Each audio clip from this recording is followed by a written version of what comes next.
Shalom from Israel to all of Daystar viewers around the world. I am Moshe Bar Tzvi, the producer of Israel Now News.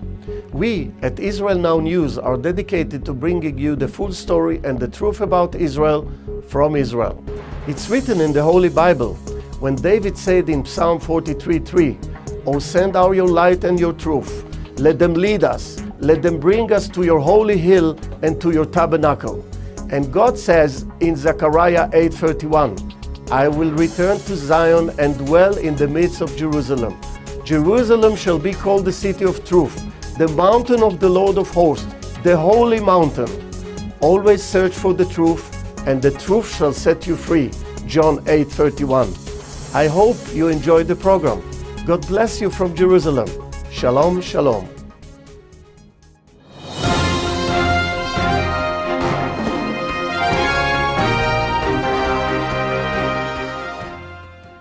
Welcome to Israel Now News. I'm Yochanan El-Rom. And I'm Erin Viner. In our top story, Israel's Shin Bet security service has caught the terror cell that has been shooting at cars and villages in Judea and Samaria.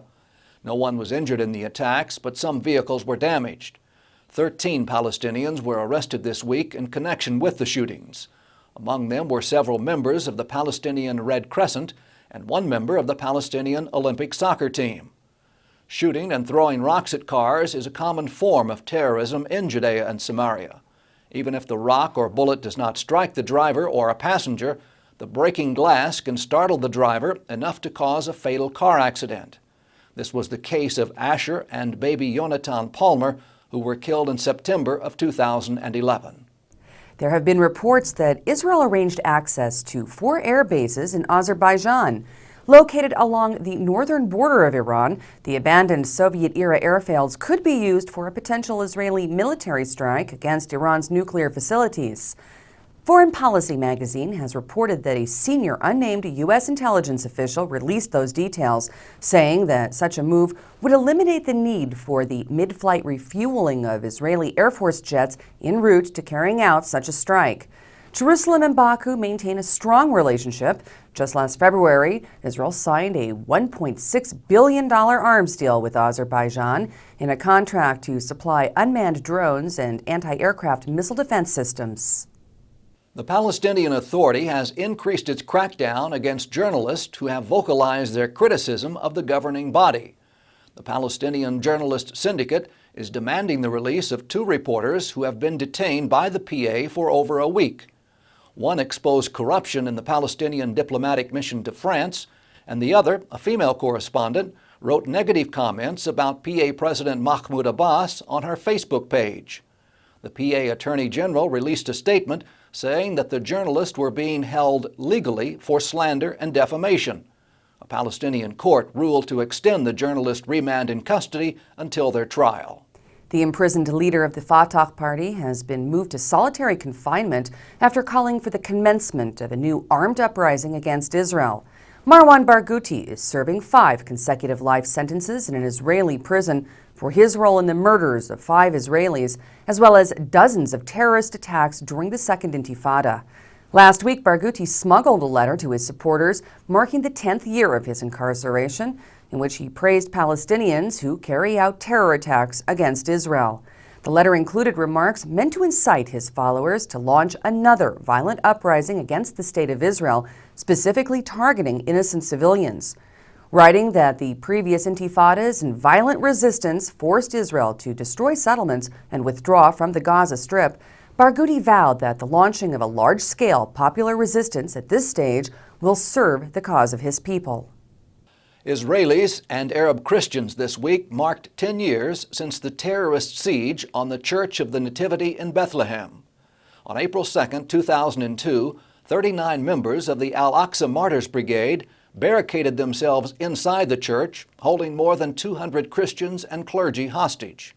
The church was damaged, and many of the Christians who were present for the siege have since left Bethlehem. The church still stands as a reminder of the dwindling Christian presence in the birthplace of Jesus.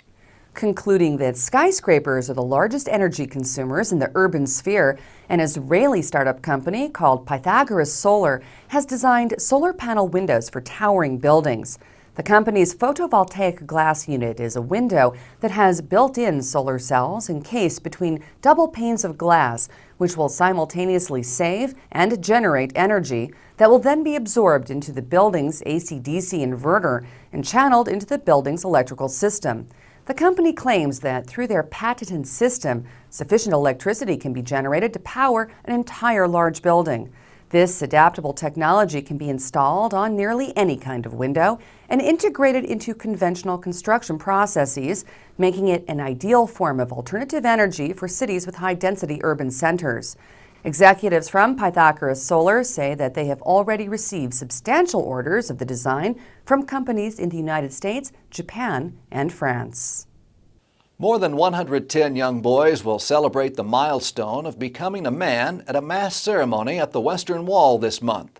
Chabad is sponsoring the large-scale bar mitzvah celebration as part of a special program for youngsters who have lost a parent. After the bar mitzvah ceremony at the Western Wall, there will be a reception at Jerusalem's Convention Center. The 600,000 shekel event will be attended by Israel's chief rabbis, Yonah Metzger and Shlomo Amar, and 10 Knesset members, including Speaker of the Knesset Reuven Rivlin, Education Minister Gidon Sa'ar, the Mayor of Jerusalem, and several other public figures. According to a recent survey, 69% of Israelis favor a joint Israeli-American strike against Iran's nuclear facilities. Conducted by Hebrew University in Jerusalem's Harry S. Truman Research Institute for the Advancement of Peace and the Palestinian Center for Policy and Survey Research, the joint poll also revealed that the majority of Palestinians and Israelis believe that a preemptive strike on Iran would result in full-scale regional war. For the first time in many years, IDF soldiers will not be spending Passover at home. The Chief of Staff of the Israel Defense Forces, Lieutenant General Benny Gantz, has canceled all military leaves. The IDF will remain staffed so that it can operate at full capacity throughout the holiday. This means that thousands of Israeli soldiers will report for duty as usual in order to keep their units at maximum strength. This year, the family of released IDF soldier Gilad Shalit will celebrate a special Passover Seder. Traditionally, the Passover festival is a time that Jewish families around the world remember the exodus from Egypt and God's deliverance from their enemies. During the 5.5 years of Gilad's captivity by Hamas terrorists, the Shalit family and the entire nation mourned and prayed for Israel's abducted soldier. This year, Gilad has been reunited with his family, and each Israeli is reminded of the true meaning of Passover and that the exodus from Egypt commemorates God's greatest gift of freedom. We at Israel Now News would like to join the Shalit family in thanksgiving for Gilad's release, and we would like to wish all of our viewers very happy Passover and Easter holidays.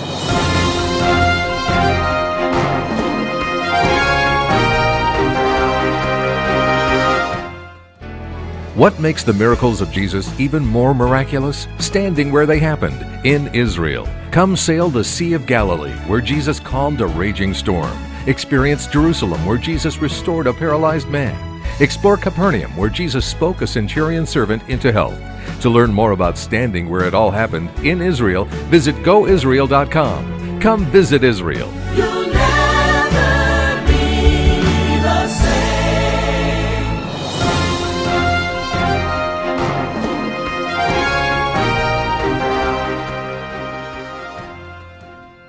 And that concludes the news portion of our show. Please stay tuned for Ask the Source with Josh Reinstein.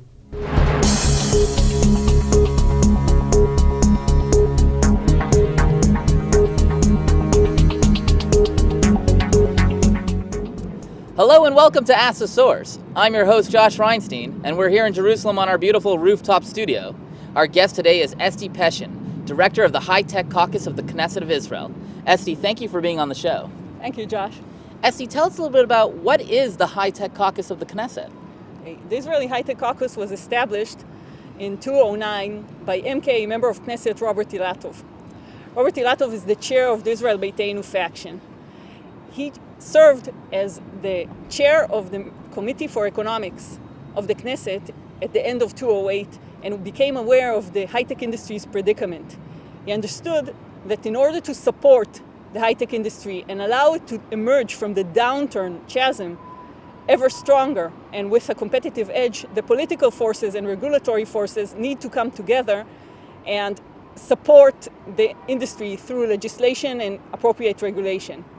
The caucus it comprises of members of Knesset from practically all the factions of the House, and like every parliamentary caucus in Israel, it is allowed to have one external persona who serves as the Director General, who is not a member of Knesset, and that's me. Well, you know, the whole industry of high tech in Israel is so important to our economy. I guess that's why the Parliament of Israel, the Knesset, decided to establish this caucus. How instrumental is high tech when it comes to Israel's economy here and abroad?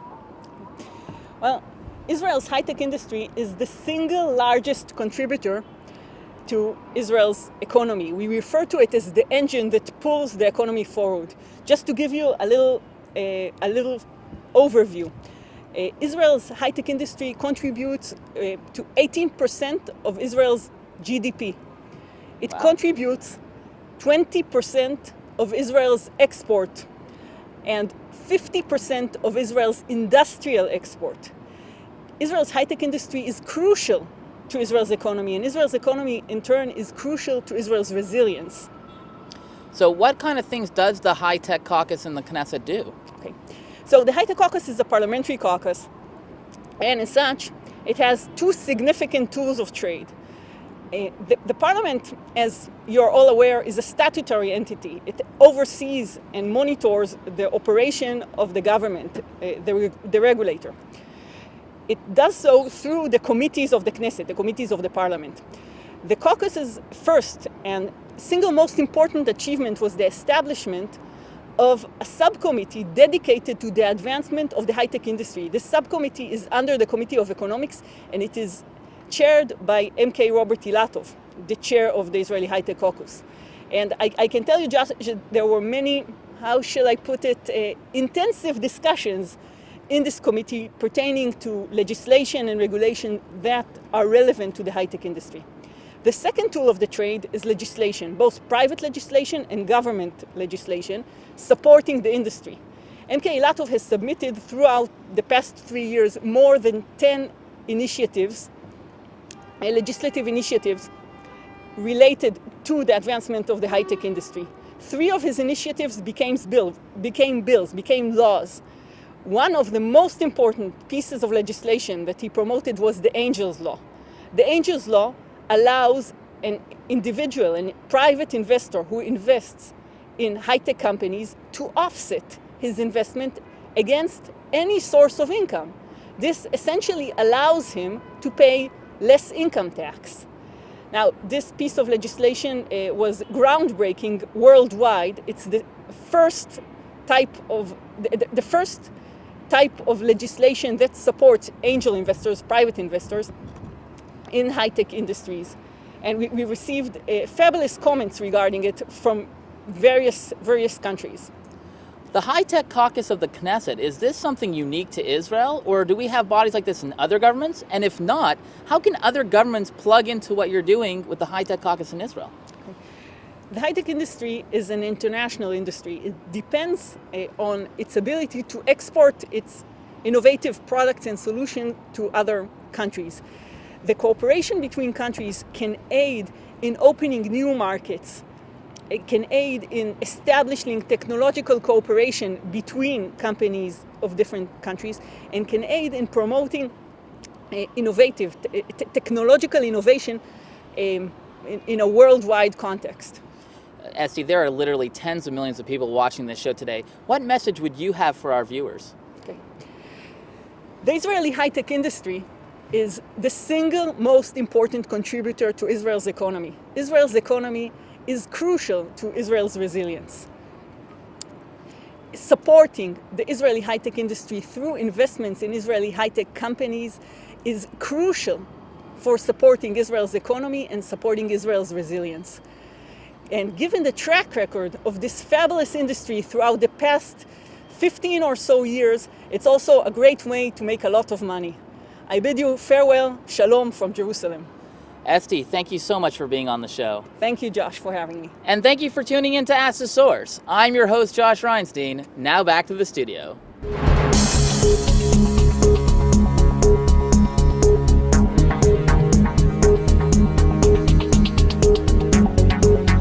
Up next, shining light from Israel.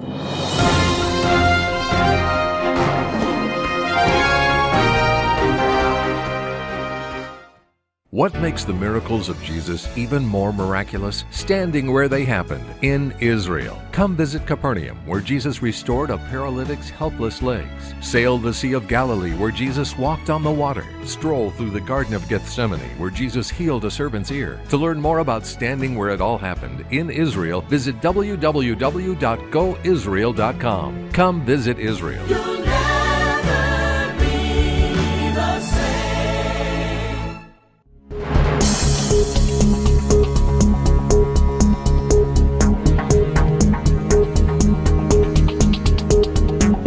Dividing Jerusalem, the east for the Arabs, the west for the Jews. Such a simple solution. Or is it not? There is no true division of Jerusalem into east and west. The division imposed by the Jordanian occupation for a brief period of 19 years is no longer possible in a city which has dramatically grown and changed over the last few decades. 270,000 Arabs and 200,000 Jews live in the mosaic of neighborhoods called East Jerusalem. Arab and Jewish neighborhoods are often intermingled, and the spillover of residents is a widespread phenomenon. More prevalent still is the fusion of urban infrastructures. Jewish and Arab neighborhoods share water systems, sewage pipelines, electricity networks, and roads which serve as vital arteries of transportation, especially for the tens of thousands of Arabs working in Jewish neighborhoods, and vice versa. Dividing Jerusalem is not technically feasible due to the intermingling of populations, neighborhoods, and vital infrastructures. Today, all citizens of Jerusalem can move freely throughout the city. During the period that Jerusalem was divided and under Jordanian rule, the situation was very different. Residents on the Israeli side of the border were victims of constant sniper fire, and sites holy to the Jews were desecrated and access to them was denied in contravention of international agreements. The security threat created by the division of the city in 1948 resulted in the mass emigration of 25,000 Jews, a quarter of the Jewish population at the time. Recent history shows a similar picture. Holy sites and the surrounding areas, which have come under Palestinian security control following the Oslo Accords, have become dangerous for Jews and Christians to visit. The constant attacks on the Gilo neighborhood from Beit Jala, a Palestinian town 1,000 feet away, demonstrated the genuine threat to human life. Neighborhoods that are only tens of feet away would be exposed to even more effective gunfire. A division of Jerusalem would risk the lives of those living close to the border and infringe on the freedom of religion of Jews and Christians.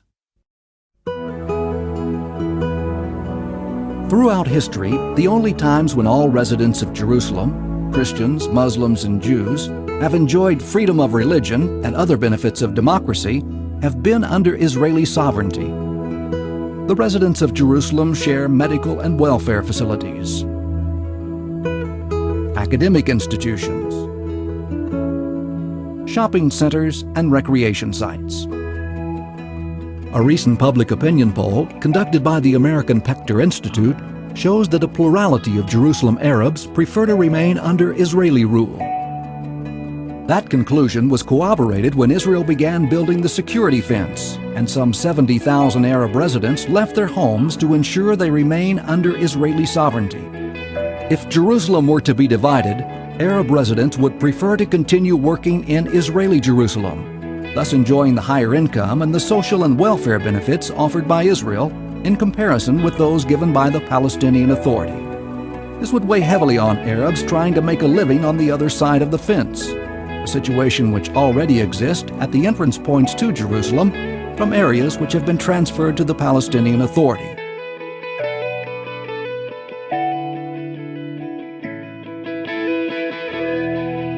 Hundreds of plans for dividing Jerusalem have been suggested. They all failed in the face of reality. A division of Jerusalem is technically impossible.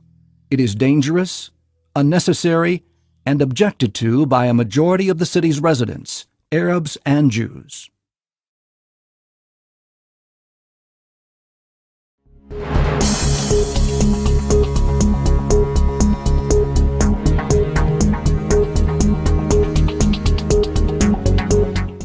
Please stay tuned for the ICEJ report from the International Christian Embassy in Jerusalem.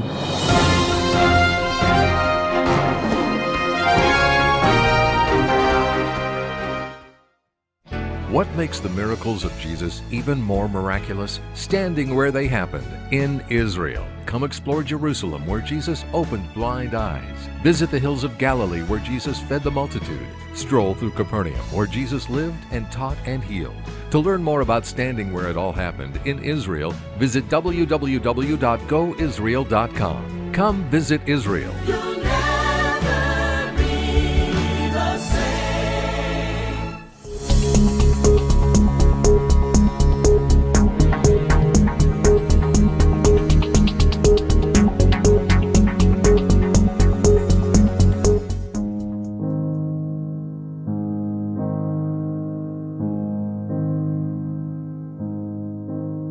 Yes, the tomb is empty. Jesus is risen. He is risen indeed. We are here at the Garden Tomb in Jerusalem, and earlier this morning hundreds of people came to this beautiful garden in order to celebrate the resurrection of Jesus Christ.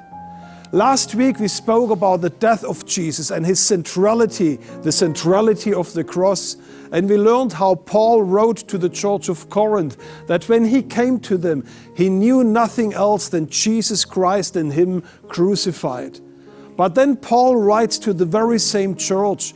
He says, if Christ is not risen from the dead, then our faith is futile. That means Paul gives uttermost importance to the resurrection of Jesus Christ. And it's important also for us today to understand why this tomb indeed needs to be empty. Paul understood that the resurrection of Christ also assured his very own resurrection. Paul reasoned, if Christ rose from the dead, so also he one day will raise from the dead. And it was this resurrection hope which kept Paul going. It was like an engine in his life. To the church in Corinth he writes, if in this life only we hope in Christ, then we are of all men the most pitiable. Now this is quite a challenging and a radical statement. Many times we as believers, we look only on the blessings which we receive from Christ here on earth. But Paul understood there was a greater reality waiting for him. His life in ministry was not an easy one. Many times he was in dangers on the road, yes, even on the sea. He was beaten many times from Romans and sometimes even from his own countrymen, but he understood that it's worth it all, because he knew there is a resurrection waiting for him, which would transfer him to a new reality. He would receive an eternal inheritance from God, and this was the resurrection power which Paul believed in. And there is another aspect of the resurrection power of Jesus Christ which Paul understood. He understood that this power which rose Jesus from the dead is working within us as believers. It's this power which changes our lives, which makes us to the people which God wants us to be. But also it empowers our ministry. The ministry of the early church was the most powerful ministry. Many people got saved through their ministry. People got healed, delivered, even resurrected from the dead. And it's exactly this power which we need in our churches, in our lives today. And Paul understood that this resurrection power was crucial for every single believer and every single church he was ministering to. That's why he was praying in the following way for the church in Ephesus, but also for many more churches. I do not cease to give thanks for you, remembering you in my prayers, that you may know what is the hope to which he has called you, what are the riches of his glorious inheritance in the saints, and what is the immeasurable greatness of his power towards us who believe, according to the working of his great might that he worked in Christ when he raised him from the dead and seated him at his right hand in the heavenly places. May the Lord bless you here from Jerusalem and empower you with His resurrection power wherever the Lord has placed you. God bless you.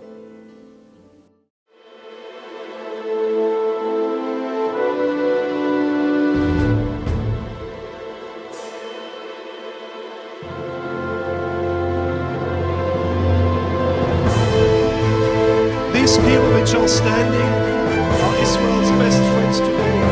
They work day and night to support Israel, to defend Israel, and to make sure that Israel is not alone.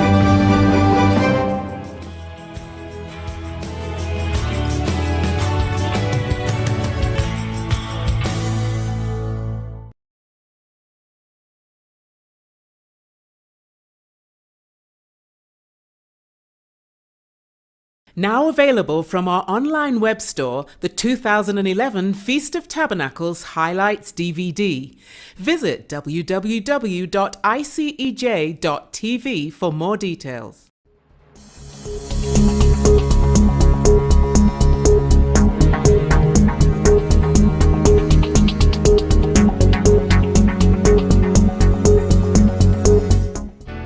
What makes the miracles of Jesus even more miraculous? Standing where they happened, in Israel. Come sail the Sea of Galilee, where Jesus calmed a raging storm. Experience Jerusalem, where Jesus restored a paralyzed man. Explore Capernaum, where Jesus spoke a centurion servant into health. To learn more about standing where it all happened, in Israel, visit goisrael.com. Come visit Israel. You'll never be the same.